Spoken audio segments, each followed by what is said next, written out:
Hi there. Welcome to the Sober Circle channel. Enjoy this speaker tape. 12th, 9th purposes.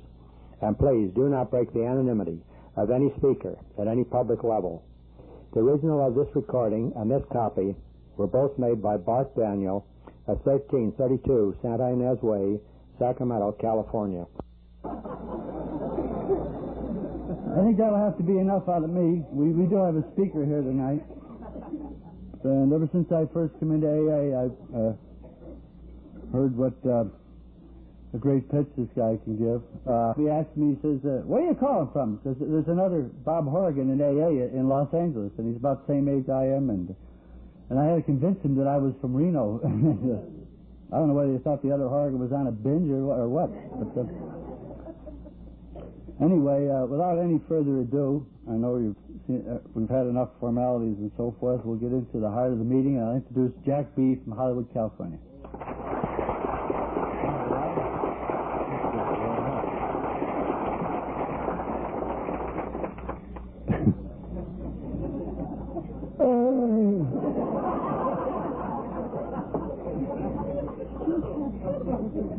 Good evening.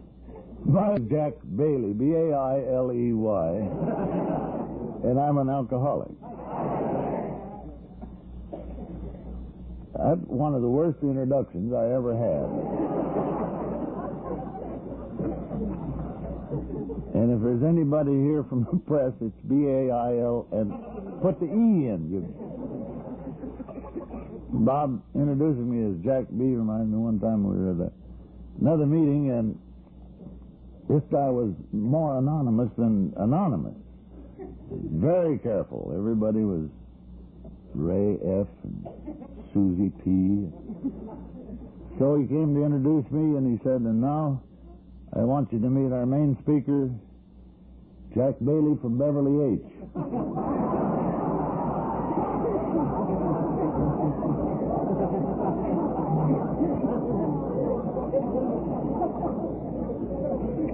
The old saying, they knew my name when I was drunk. I want them to know it now. Well, it's a pleasure to be here. A pleasure and an honor and a hell of an inconvenience. Sparks is hard to get to, you know, from where I live. But we've been treated beautifully. Haven't seen the committee until dinner time. I kept asking the committee, where the hell's the treasurer?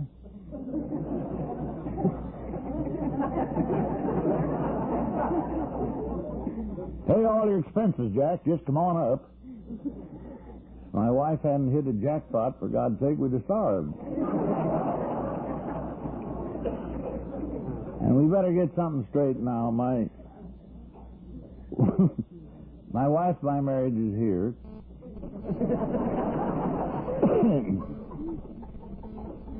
And several people have met her, and they've always said, oh, God, she's a lot younger than he is. You think I'm going to marry some old Al-Anon? You crazy.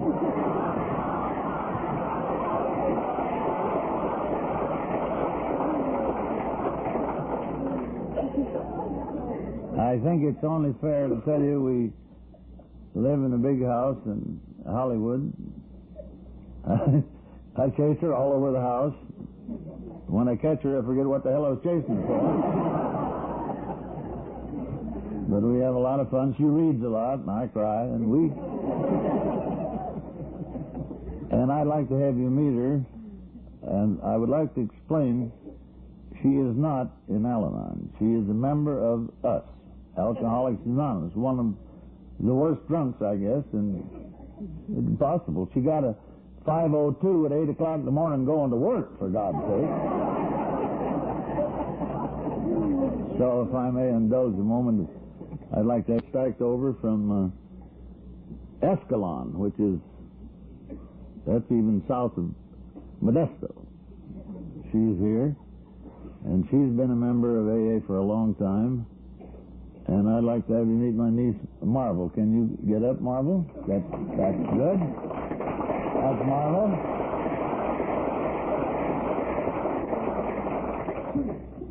She's a widow, and the number is Escalon 2. 4311.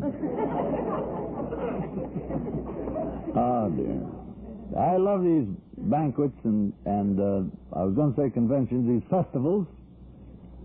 I'm extremely glad to just get on tonight. I figured that I was here the wrong night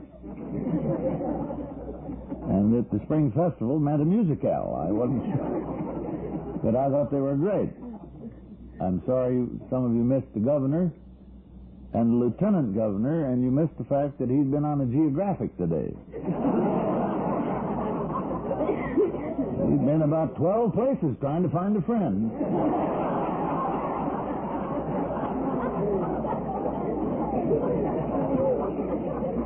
We met him before the program, and he found out we were from California. He was giving us that, "Oh, God, it's nice to meet you." And I said, "We're from California." He said, "Oh, God."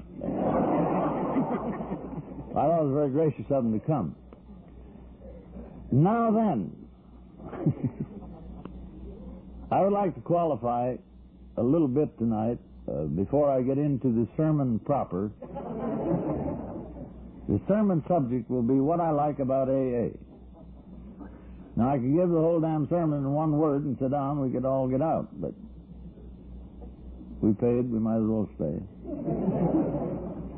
But the one word is I like everything about AA. I didn't, but I do. But I'd like to qualify in this way. There are some visitors here, very gracious. There's some outside people here that are neither Al-Anon nor AA. And there's a couple of shoppers here. I smelt them. You can see the committee about breath killer. But seriously, I want to say that anything I say or anything I scratch when I say it or anything I look like when I'm saying it, I'm in no way making light of Alcoholics Anonymous, believe me. Nor am I making fun of the disease of alcoholism. But in my particular way, I cannot approach my sobriety in a sad, tragic manner. Oh, no. I did all that. And all the sadness and all the tragedy in my life has sort of disappeared thanks to AA. And I feel good that I found out I was a drunk in time. And I not only am happy about it, I am proud, most proud to be a member of Alcoholics Anonymous. I qualify because I've been sober a little over 25 years. I joined rather young. I was 11.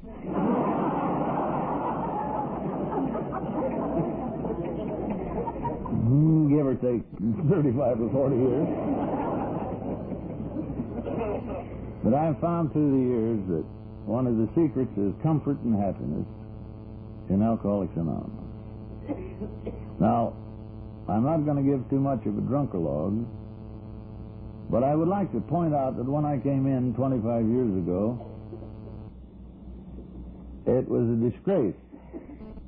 And they didn't call us alcoholics, they called us drunks. And we're all aware of the fact that since history began, before the Bible was written, society has had a problem with drunkards. In the olden days, the Philistines, or whatever they were, they stoned them on the temple steps and threw rocks at them and hung them and ran them out of town. They had a hell of a time with them. And nothing worked. They got worse. Because they've been squeezing grapes since before Adam, I'm sure. And I think they made cider out of the apple in the Garden of Eden. But booze has been a problem since history. And there was never a darn thing done about it till Bill W. and Dr. Bob and Sister and all of them got together and started this thing. And it has had a fantastic growth and a fantastic success story. But when I first got here, it was you were disgraced. You were drunk. And then they started calling us alcoholics. That's got some class, right? He's an alcoholic. He's a drunk. Jeez, that's rotten. Alcoholic. Has a nice ring, and most people that aren't don't know what it means. And that's good, too, because we've got to keep them off balance. Don't tell them too much yet. But I remember when I first got in, they used to hide us in the house. They'd put you down in the damn cellar. The drapes were drawn in our house all the time, and they didn't want them to see me walking around. I walked around naked a lot. That's pretty funny. Sometimes I had a hat. But I stomped around there naked, and the blinds were closed. There was an old maid lived next door, and I sort of felt sorry for her. And she'd walk her little dog by. So I'd wait for her. I'd get back to the drapes. I'd see that old broad coming up. When she got next to our house, I'd just open the drapes. Whoop. Give her just a little peek. She either moved or laughed herself to death, but always was kind. But no longer is it a disgrace to be an alcoholic or a drunk. The United States government has taken an enormous interest in this, right? For instance, a year or two ago, the Supreme Court handed down a decision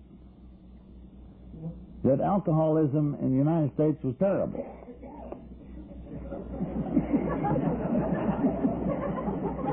That's it, folks. I know the hell they handed the decision down to, but they handed it down. It's a terrible thing. And I'm sure went to the judge's chambers and got pretty drunk over that. And we're doing a great thing for the country, aren't we, men? Yep. The Yale Clinic back in the New England states, wherever that is, had a school on alcoholism. Cost them $1 million and took them 1 year to work on 100 drunks. Now, I don't know what they did to them. What do you do with a drunk for a year? Get rid of them. Anyway, they sobered them up and got them drunk and half sober and half drunk. I don't know the hell. The whole thing was a year, $1 million. And at the end of the year, they came. Alcoholism is a disease caused by drinking.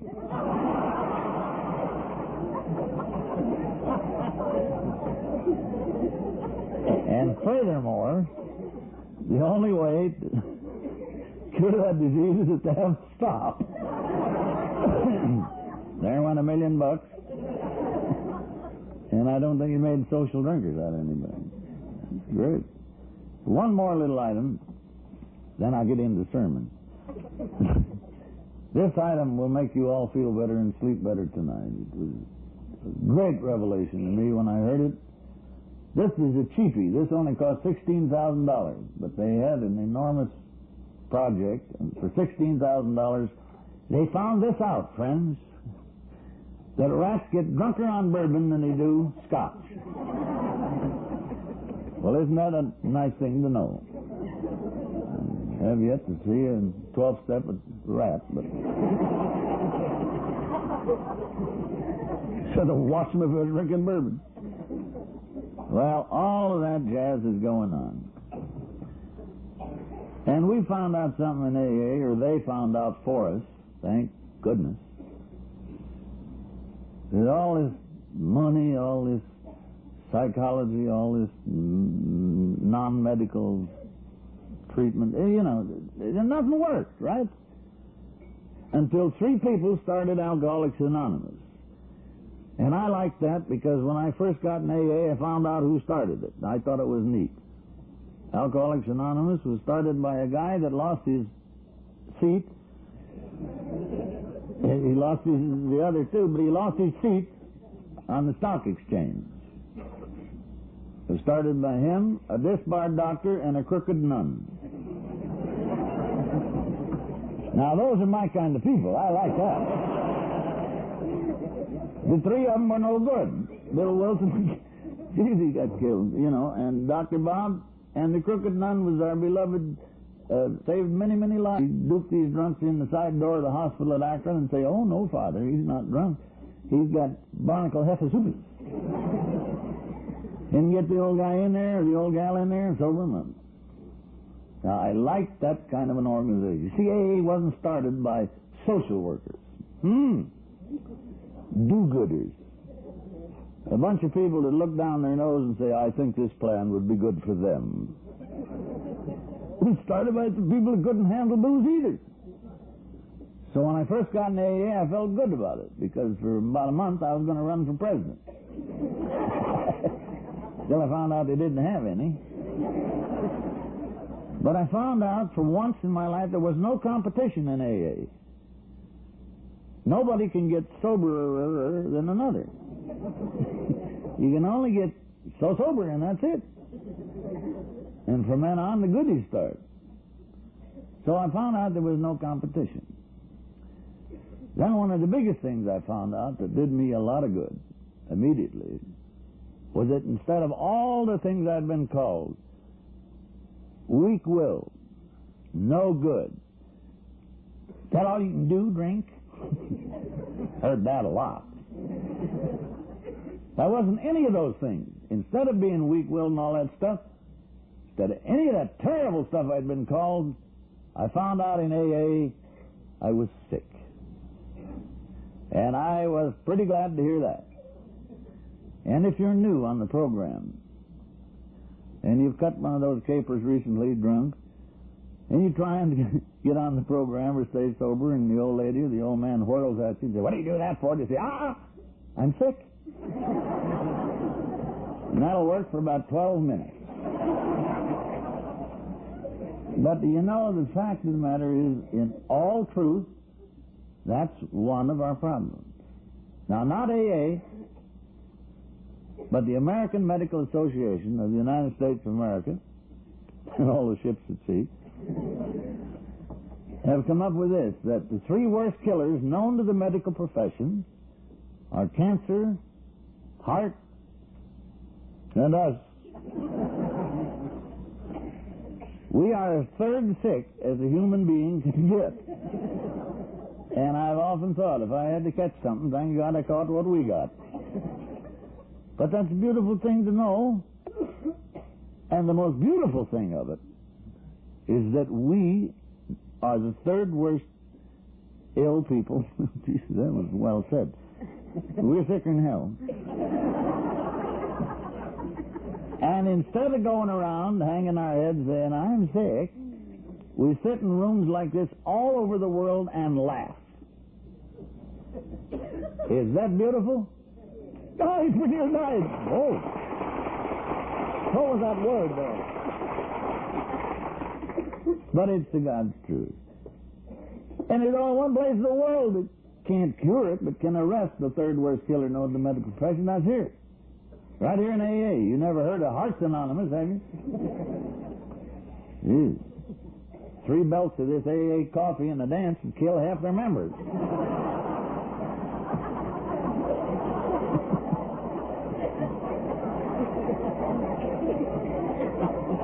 You bet.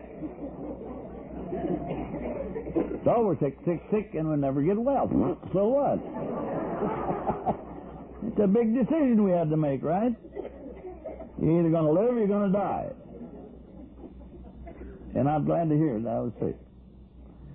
Now, in the next category, we'll not stay on it as long as we did the medical. We will jump lightly in and out of the cuckoo department. Where we're number 3 in the medical, in the cuckoo department, we're number 2. You remember the old saying, we tried harder, right? And number 1 there is a very violent social disease. Starts with S. Want to make your nose loose. I think if they'd been sober, they wouldn't have caught that. Anyway.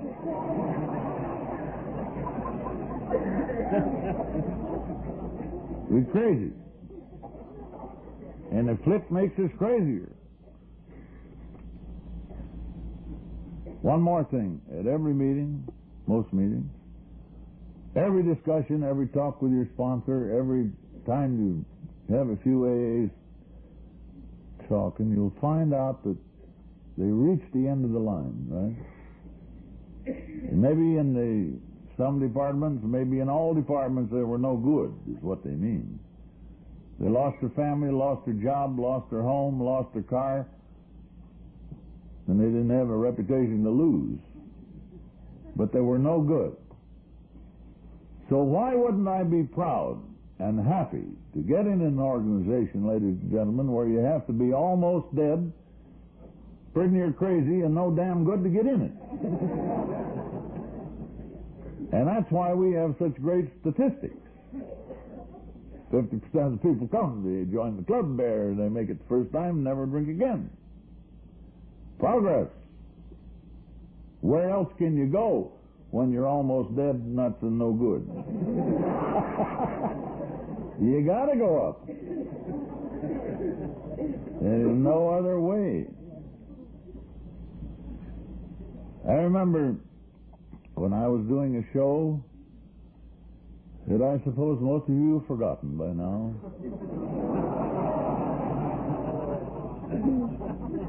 Oh. It's called Queen of the Day. Well, I was a round-the-clock drinker. I didn't fool with that periodic stuff. I had at it all my waking hours. And there was a clean old man on the show that worried me a lot. He was clean, that bothered me. And every time I was taking a little touch there for my nerves, he'd walk by and look at me and keep going. He didn't say anything. So one day about 8 o'clock in the morning, I was having a small libation there for my emotional disturbance. And he stopped and he said, "Jack, you just going to have the one drink?" Well, that threw me. And I said, "Yes, I am, for any of your business. I had a B1 last night. It always makes me swell up, and I need this drink."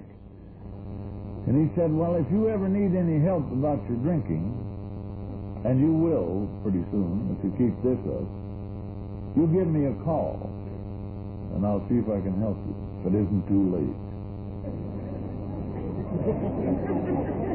Now that's at 8 in the morning when I am near death's door and hear the rustle of the damn angels right now. You've been there, friends. I see a lot of heads going, and some jackass that's working for you says if you ever need any help, and you will if it isn't too late. Oh, well, you know what happened to him. He was fired within the hour.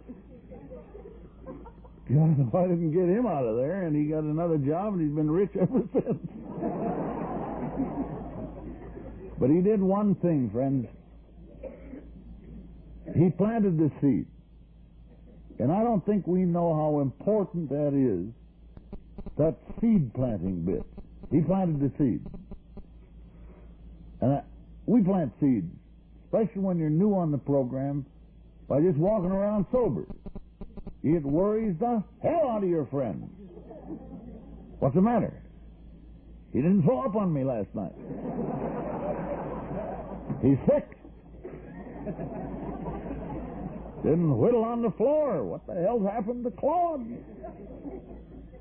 It worries those newcomers, those people, those social drinkers, when you just walk around sober. And that's good. Worry them. Don't fool with them. Nurse them along. We need them. Where the hell are we going to get the newcomers if we don't get some of those social drinkers? Teach them the glories of the double.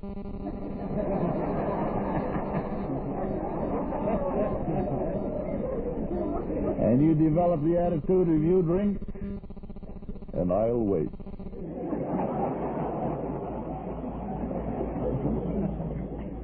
See, we have such an organization here, it's impossible for it not to work if there is any reason at all for the other guy to gal to listen. But just by walking around. You see, we not only got a disease where you're going to die and go crazy, literally, we got the only disease in the world that carries with it a jail sentence. Right now, tonight, in downtown Reno, they're arresting some of our sick brothers and sisters for being drunk. And if you're going out and have a little campaign and you get about half stoned, you tell a cop when he's trying to pinch you, oh, you can't do that, I'm sick. Good luck. You never heard of them stop a guy on the street and say, you got diabetes? Will you come along with me to the diabetes tank? They arrest him, nothing. And that's okay. Well, back to the seed planting. I didn't really take it to heart. I didn't fertilize it at all. Got rid of him. But things began going worse and worse and worse. Now, you can't get too drunk on radio at that time and get by with it very long. We'd have clever little things like, I remember one lady was moving out from New York, and she had a very valuable cat. And she wanted her cat brought out from New York if she's going for a day. I said, there's no problem. We'll get you one of the best cat houses you ever saw.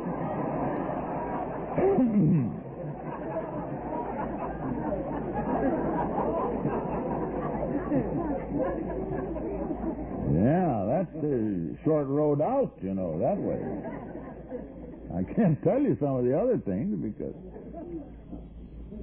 But I began that horrible inner feeling that every one of the Elkies in this room has had.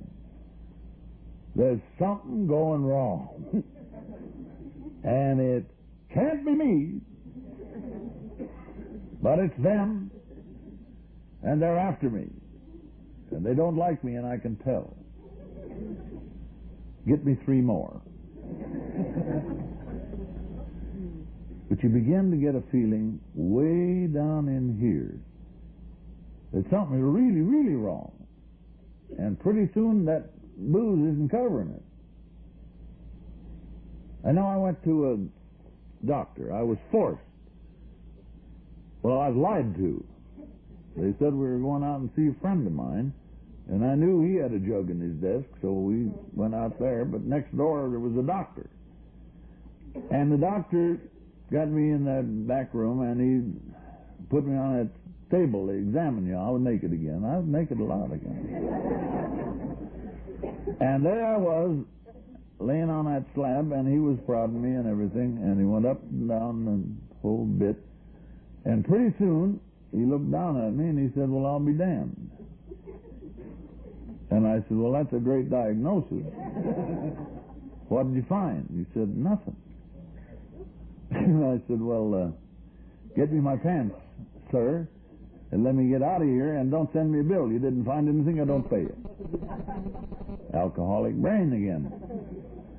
But he pushed me back on the slab, and he said, I'm going to have to tell you this.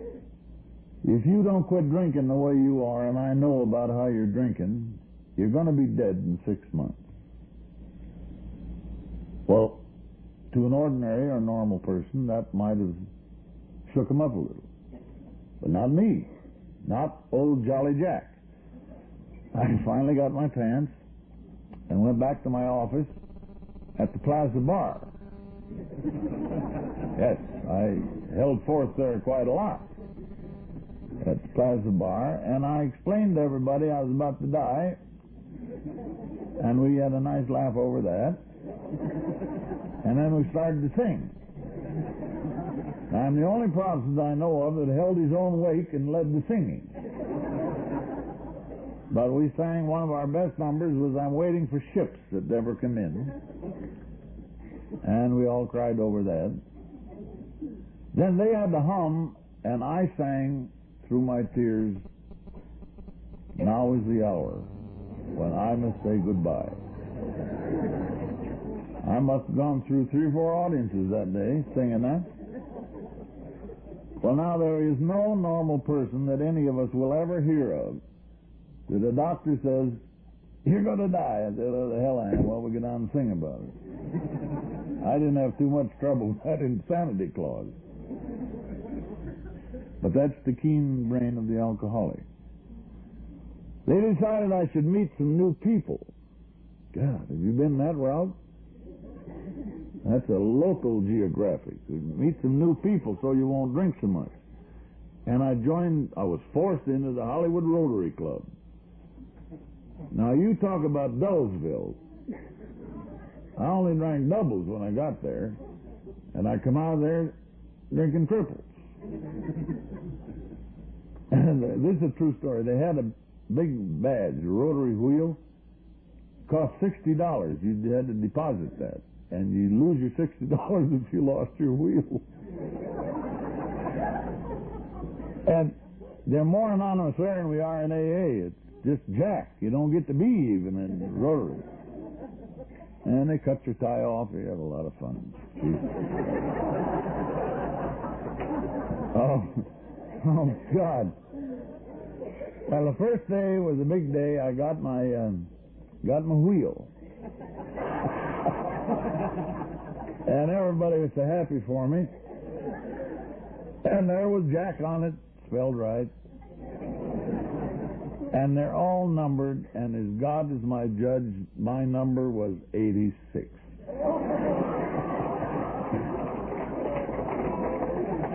You can be sure they didn't get that wheel back.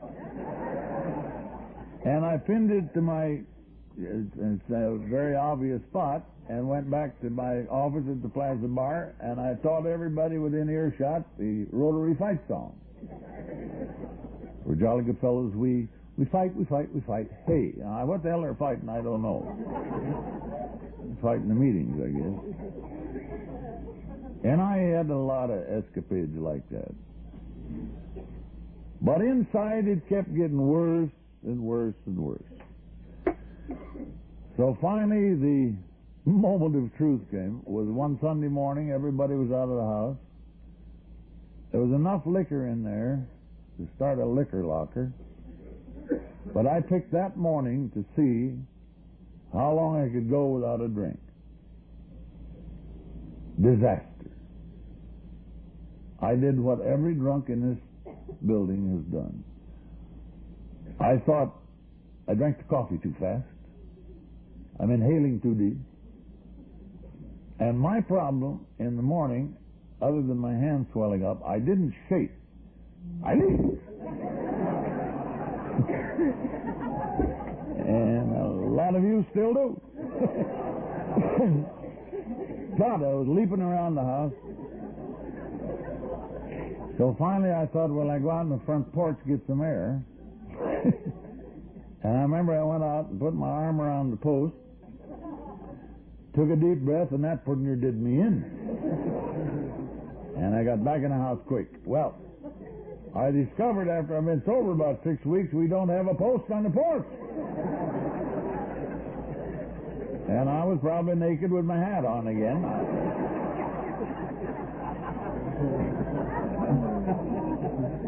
But boy, I was going crazy, right?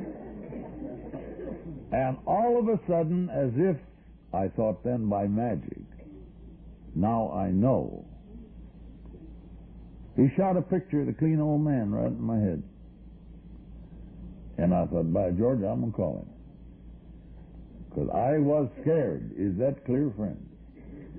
I was scared, and I was sick, and I was out of excuses, out of places to go. I didn't know what to do. So what the hell I called the clean old man. And he said, I've been waiting.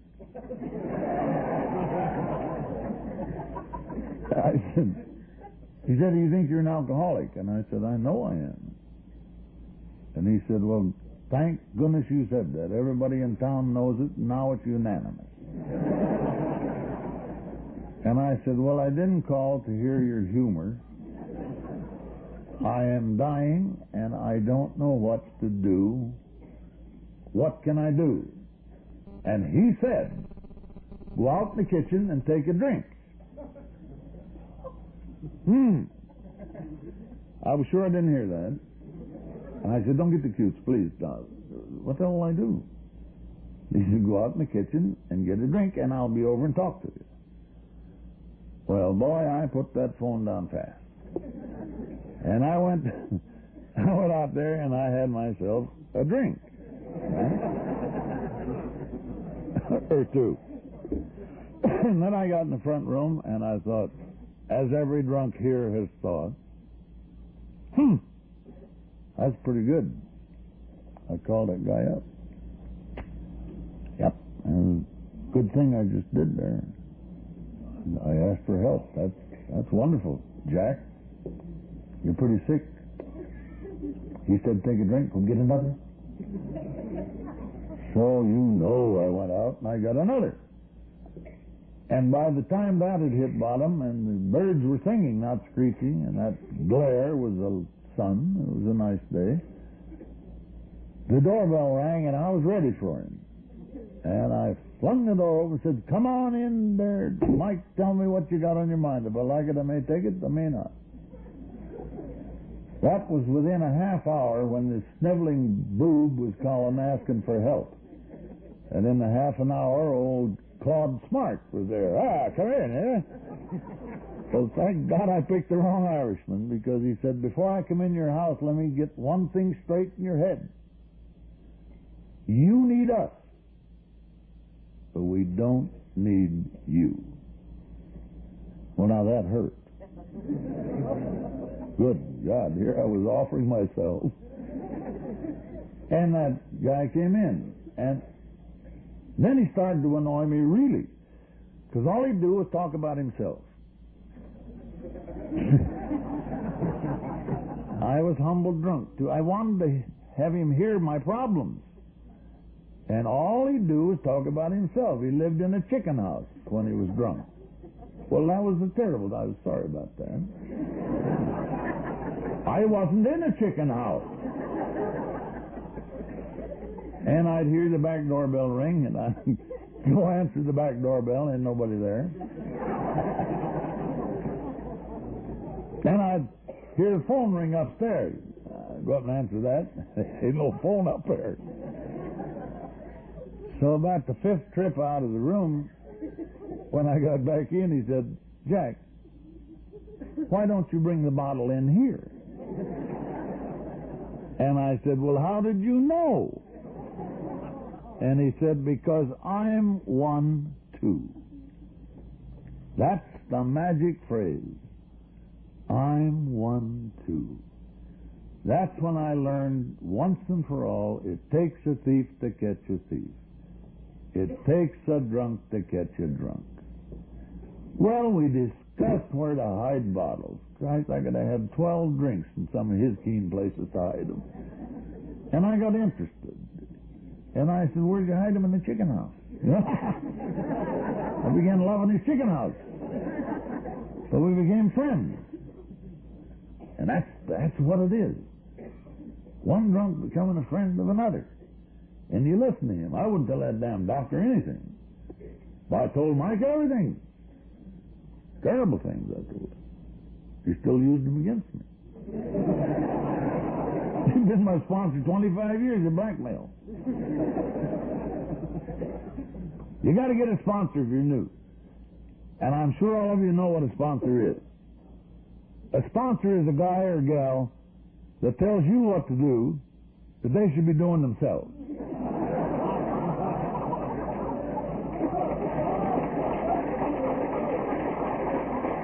Yeah.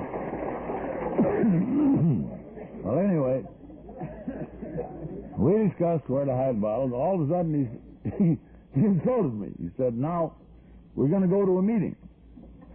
I said, what do you mean, a meeting? He said, well, we'll go down to a meeting not far from here, and it's an AA meeting. And I said, well, you must be joking. I can't go to a meeting. I'm a very big star on radio. Can't go to one of those crazy meetings. People recognize me.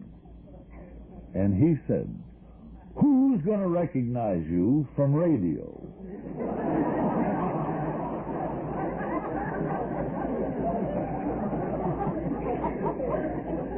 I had one ace up the sleeve, and you have used it and perhaps meant it. I meant it. I said, I'm afraid to quit drinking because it's what's keeping me alive, and my God, if I don't drink, I'll die. And he screwed that up. He said, well, I've never heard of anybody dying because they did not drink. All right. I said, I'll go to the meeting with you then, but I won't use my own name. And I had him there. And he said, fine. What name do you want to use? And I said, well, geez, I'll think of one here. And that's good for a drunk, right? You got to get a new name. And boy, I worked on that for a little while. And pretty soon I came up with the worst name you ever heard. I came up with the name Jim Bartell. Nothing. That's flat, right? Jim Bartell. Couldn't get a new name. I said Sylvester Ashmead.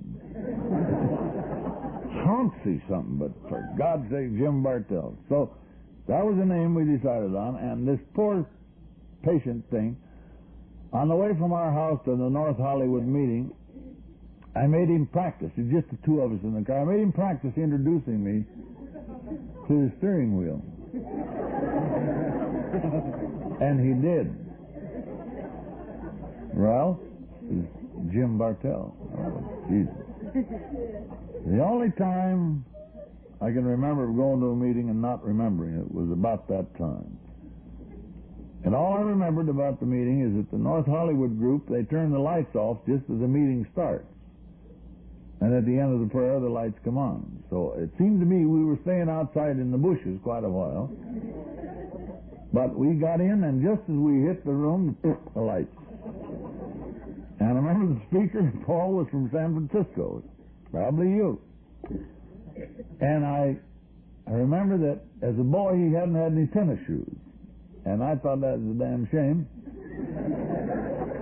So I arose in the meeting and offered him some tennis shoes. And I got one right in the belly.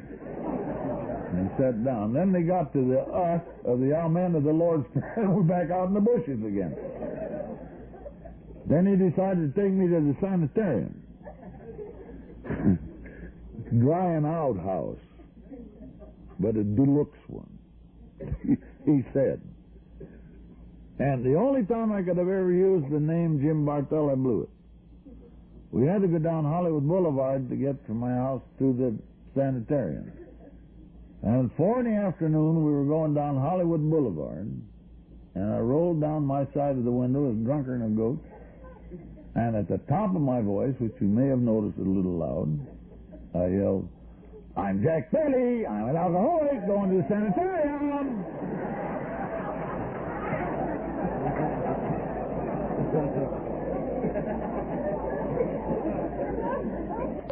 Well, we got to the sanitarium, and oddly enough, he took me in the back door. And I made the keeper promise he'd give me a drink if I came. And when I got there, I said, where's my drink? I was stoned then. And he said, one moment, I have a symphony of alcohol for you, sir. So he brought a great big drink, and I was standing behind the desk like the podium. And over here on the Davenport was the clean old man. And I cried a lot when I was drunk. Hell, I cried that quartet tonight, those goddamn... Dude, I don't cry as much as I used to. I slobbered, but I don't cry. I cried tonight. Anyway, I looked at this drink. I looked over at the clean old man. I started to bawl and said, there's the only man that stood by me in my time of trouble. He was my only friend. And I want him to be the first man in all the world to see me turn down a drink. Take it away. He did. And then, the dearest old fool I ever knew went out the back door, off into the night.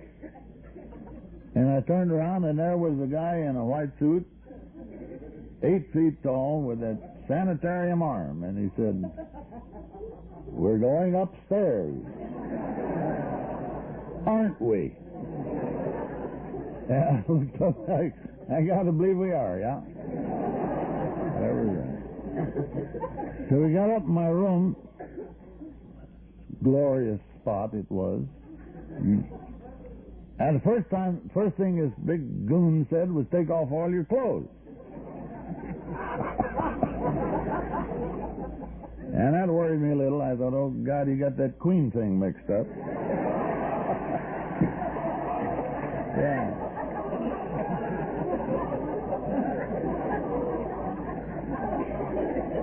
But I figured he's big, and I'm here. Here we go. So I took them off, and then he gave me a pair of paper shoes. He didn't want me to hurt myself, he said. They were a terrible fit. They were only half shoes. You shove your foot in them. And they turned up at the end like Emmett Kelly shoes.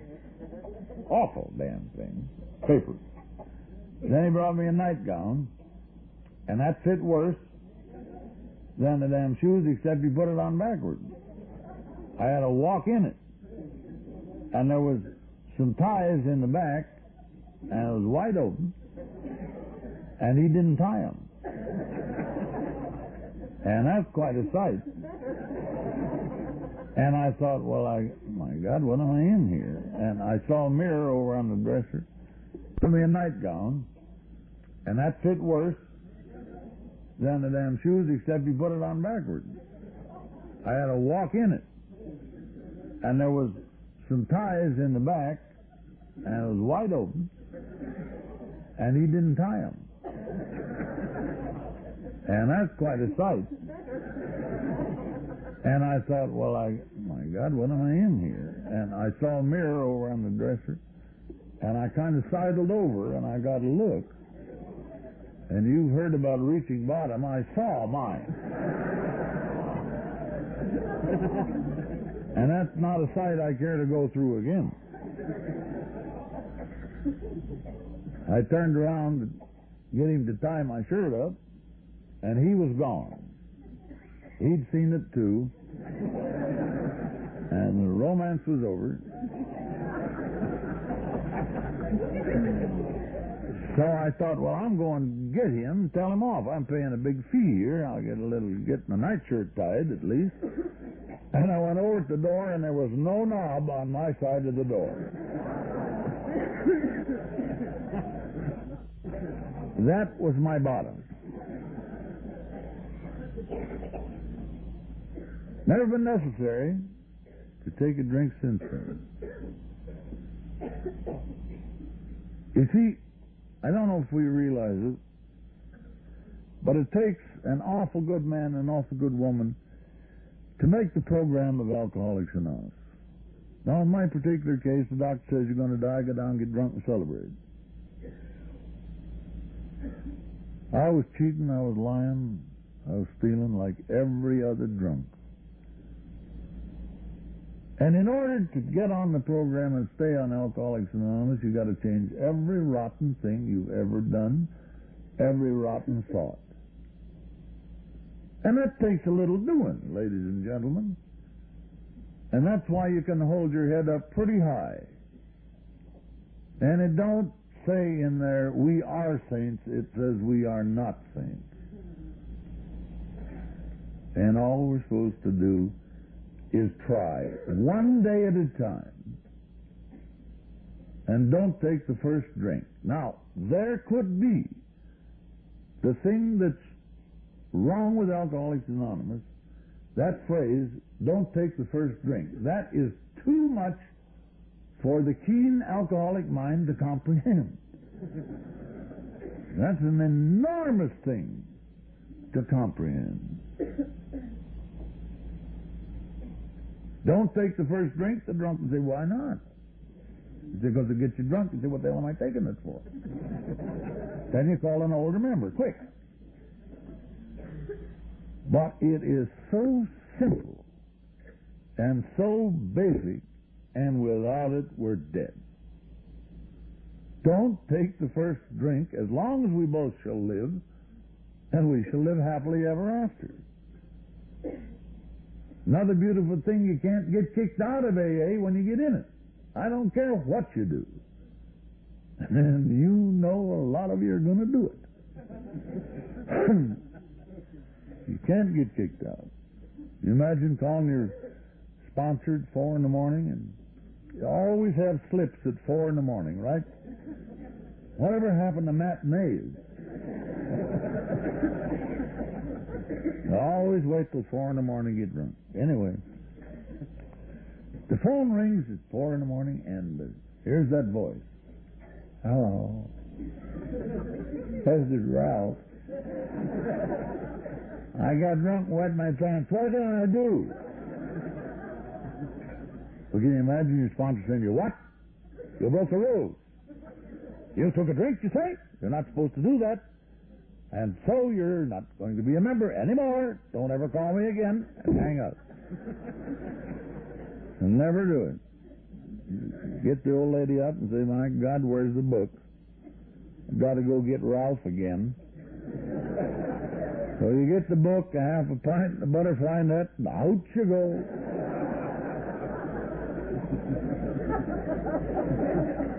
Call a doctor some morning at 4 and say, hello, Doc. I don't know what happened. I got drunk. I wet my pants. What can I do? Say, take an aspirin, put it in the toilet, flush it, and call me next Friday. And the guy could die.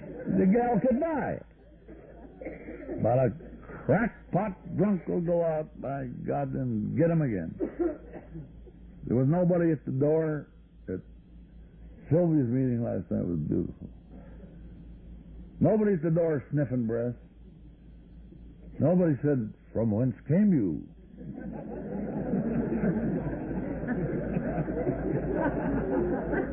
All you get is, hi! Iron Hill in here is about out of coffee. See if you can find a place to sit. That's your initiation and we're meeting. Beautiful. Now, I said it takes a good man and woman to make the program. I believe that, and so do you. But when you can't get kicked out of a meeting or membership, that takes an awful good man and an awful good woman to come back. My hat's off to these people that have had slips and come back. Because this is a progressive disease, and anybody that's gone out on a bat after they've been sober will tell you it was worse the second time than it was the first. They'll tell you that.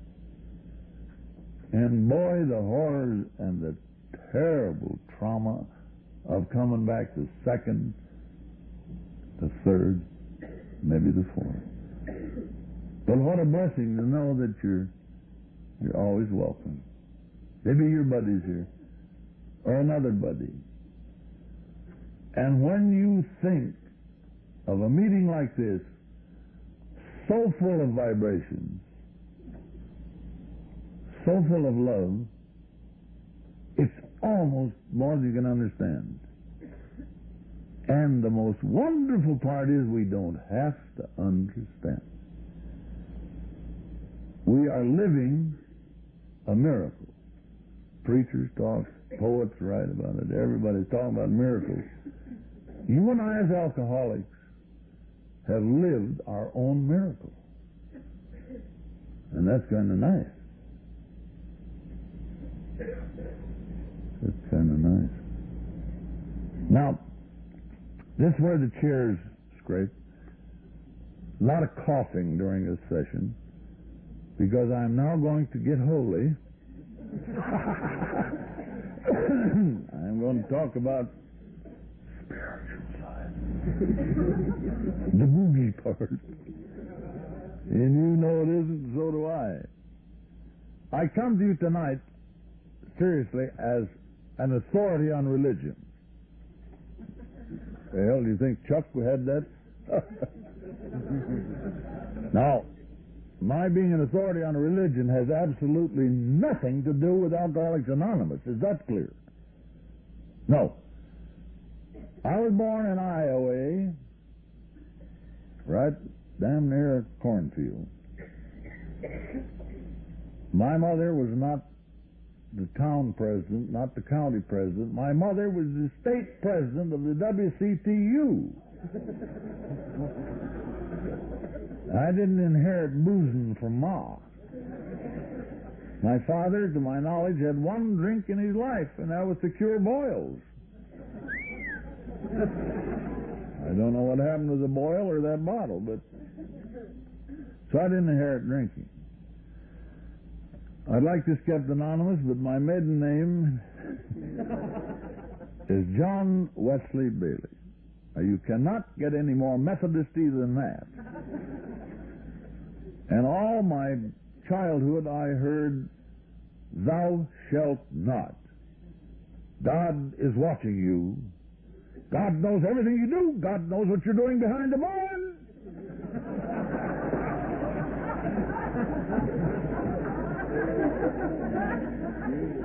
Cut that out for a couple of days.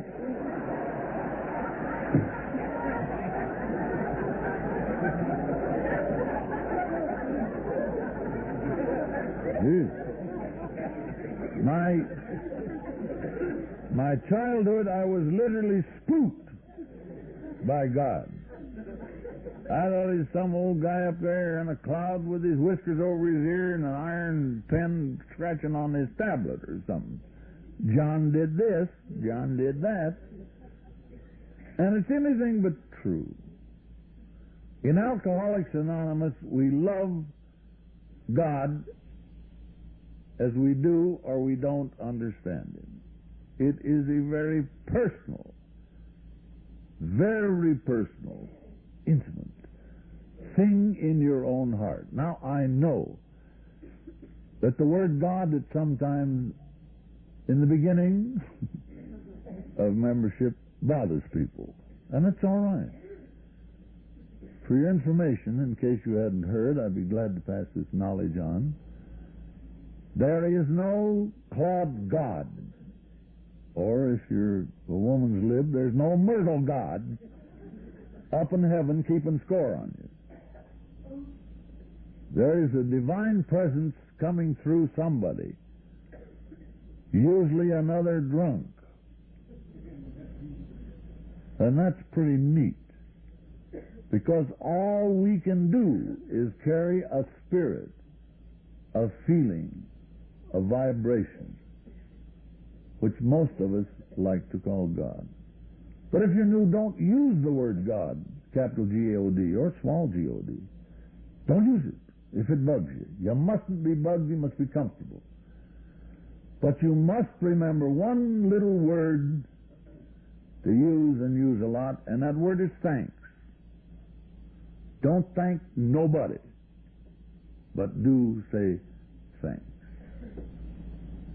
Because something got you here. Fantastic story. I heard it last night. Everyone out here has got a fantastic something happened. Thanks. That's something that happened. That got you here. And don't worry about a personal name. Now, isn't that easy? Isn't that simple? And when you get the word thanks out, it leaves a little room in there for something else good to come in. I learned that God is a cop-out. I blew it again today. God, you better take back over. You know that phrase, turn your life and your will over to God, you understand them? Now, none of you have ever done it, but I have. I turn my life and will over to you, God, as I understand you to be my Father who art in heaven. Help! 2 seconds later, I say, now, wait a minute, it was my idea, God, and here's that son of a, that's the one. If you can turn it over and leave it, it works a lot better. The only happiness I ever had is when I decided I'd be the vice president and let God, as I understand him, be the president. It's such a comfort and it's such a relief. And, my friends, it works. I've had a couple little, I like to call them God anecdotes that I tell, and they're short. Because in my book, God has got some sense of humor or none of us cats would be here. He's got to laugh at some of these jackass things we did. Oh, brother. And you know it. And he laughed with us, not at us. I heard this prayer once. Man said every day of his life when he gets up, he gives this short prayer. God, don't you and I get into any trouble today that you can't get me out of.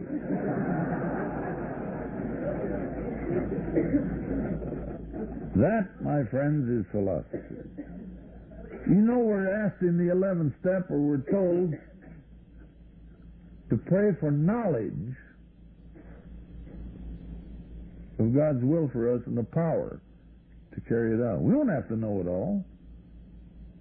We just have to get a little knowledge. And you have to do a little good. And you have to try. Another guy said, yeah, I remember AA. Got home, had a hell of a day at work. Everything went wrong. He did everything he could to get out of it. Did the best he could, as we're told. Practiced the principles of AA, the best of his ability all day. And he come home and he got to bed and he said, God, I'm pooped. Whew, what a day. Shouldn't have happened to a drunk. Here I am, a sober member of Alcoholics Anonymous. I'm going to have a day tomorrow, you won't believe it. Big day tomorrow. And I got to get some sleep. So God, you take all my problems, will you? Let me sleep, because you're going to be up all night anyway.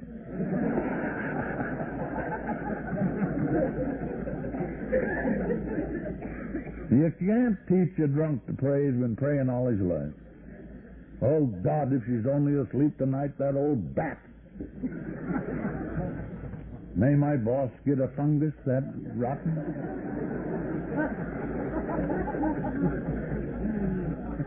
It's like the two little kids. One little kid says, you pray at your house? He says, oh, yes. We pray in the morning, pray on the school bus, pray at school, pray on the way home, pray at lunch, pray on the way back. The old lady wakes us up at night. We pray before supper, pray after supper. Pray all day, pray all night. And he looked at his friend and said, don't you pray at your house? He said, yeah. When do you pray? He says, well, we pray at night. He says, just pray at night? He says, yeah, we ain't scared till dark.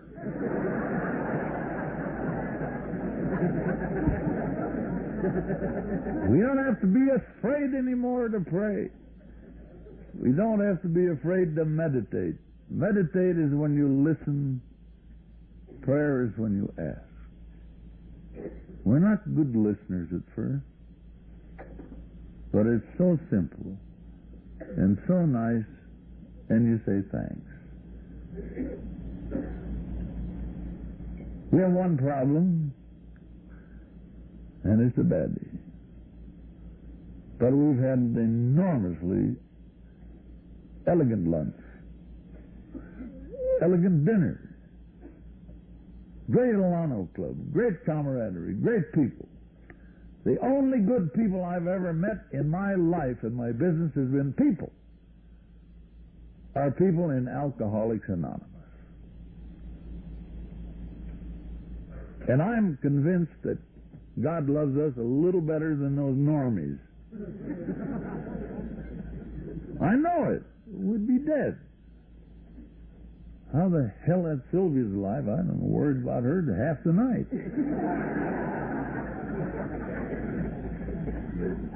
But I know God loves us. And I'm firmly convinced that in every alcoholic's breast that is trying, be it a man or a woman, there's a little special light that when we go to bed and say thanks, God kind of makes it a little brighter. Because He knows we have done the best we can, the best of our ability. And so I hope when we go home tonight and after the festival, hundreds of homes all over the country, for the rest of your life, if you don't take the first drink, that God will turn your light on a little brighter. Thank you.